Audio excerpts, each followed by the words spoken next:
नमस्कार, आप देख रहे हैं रेडियो मनोरंजन। अगर आपने रेडियो मनोरंजन को अब तक सब्सक्राइब नहीं किया है तो सब्सक्राइब कीजिए और बेल आइकॉन का बटन प्रेस करना ना भूलें। बॉलीवुड के नामचीन फिल्म मेकर से करण जौहर को लेकर वैसे तो कई सारी बातें होती रहती है। करण पर अभिनेत्री और सांसद कंगना रनौत ने भी आरोप लगाया था कि वो नेपोटिज्म को बढ़ावा देते हैं, लेकिन बॉलीवुड में जिनका फिल्मी बैकग्राउंड नहीं है, ऐसे कई कलाकारों को करण जौहर मौका भी दे चुके हैं। अब सिद्धार्थ मल्होत्रा को ही देख लीजिए। सिद्धार्थ जब असिस्टेंट डायरेक्टर की पोस्ट के लिए धर्मा प्रोडक्शन में इंटरव्यू देने आए थे, तभी करण उनकी पर्सनालिटी को देखकर काफी खुश हो गए थे और उन्होंने उन्हें लेकर film student of the year बना डाली। लेकिन करण सिद्धार्थ पर इतने मेहरबान क्यों थे?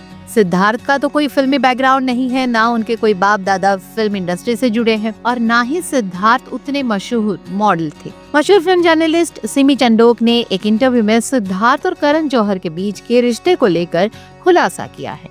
सिमी ने कई खुलासे किए हैं। उनके मुताबिक करण सिद्धार्थ के प्यार में दीवाने थे।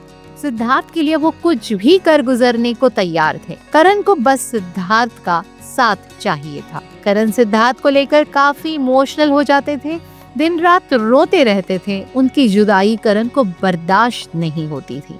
एक रिपोर्ट के मुताबिक सिद्धार्थ और करण देश के बाहर छुट्टियां मनाने भी जा चुके हैं। सिद्धार्थ के प्रति करण की दीवानगी कुछ इस कदर थी कि वो जब भी कहीं जाते, सिद्धार्थ के लिए महंगे से महंगे गिफ्ट्स खरीदते। सिमी चंडोक ने बताया कि करण की फीलिंग्स का यहाँ पर सिद्धार्थ ने बखूबी इस्तेमाल किया है। वो करण से गिफ्ट भी लेते थे और मन मुताबिक व्यवहार भी करते थे, लेकिन करण ने कभी भी उनका दिल नहीं दुखाया। शायद यही वजह है कि सिद्धार्थ और कियारा आडवाणी की शादी के बाद करण काफी इमोशनल हो गए थे और सोशल मीडिया पर उन्होंने एक भावुक मैसेज भी लिखा था। करण ने लिखा था, उनसे मैं 1.5 दशक पहले मिला था, शांत, मजबूत और फिर भी बहुत संवेदनशील। मैं उनसे कई सालों बाद मिला था, खामोश, मजबूत और समान रूप से संवेदनशील। फिर वो दोनों एक दूसरे से मिले और मुझे उस पर एहसास हुआ कि ताकत और गरिमा के ये दो स्तंभ शानदार बंधन में बन सकते हैं और एक साथ सबसे जादुई प्रेम कहानी बना सकते हैं।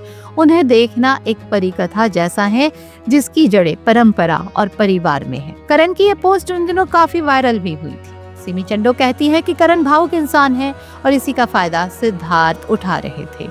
करण को फिजिकली ज्यादा तो कुछ चाहिए नहीं होता है, वो बस चाहते हैं कि उन्हें प्लेजर मिले। अब ये किस तरह का प्लेजर है, ये तो करण ही जानते हैं। सिमी चंडोक ने ये भी बताया है कि करण जिस किसी के भी करीब जाना चाहते हैं, उनकी जिंदगी की महिलाओं से वो दोस्ती करते हैं ताकि उस शख्स के बारे में ज्यादा जानकारी हासिल कर सके। और करण ने सिद्धार्थ के साथ भी यही किया।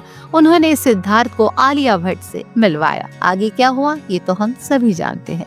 सिमी चंडोक ने कहा है कि सीधी तरह से करण का फायदा सिद्धार्थ ने उठाया है और उन्हें बुरी तरह से धोखा दिया है, जिसके चलते करण का दिल टूट गया था। करण और सिद्धार्थ की इस कहानी को सुनने के बाद बॉलीवुड का एक काला सच और चकाचौंध से भरी इस मायावी दुनिया की मैली सच्चाई फिर एक बार सामने आई है। वैसे हाल ही में अनाउंस हुआ था कि करण जौहर और सिद्धार्थ मल्होत्रा फिर एक साथ आ रहे हैं और उनके लिए करण फिल्म की कहानी भी लिख रहे हैं। अब ये भी कहने से हम इनकार नहीं कर सकते कि ये खबर एक PR स्टंट भी हो सकता है, जो किसी फिल्म की बनने से पहले ही शुरू हो जाता है।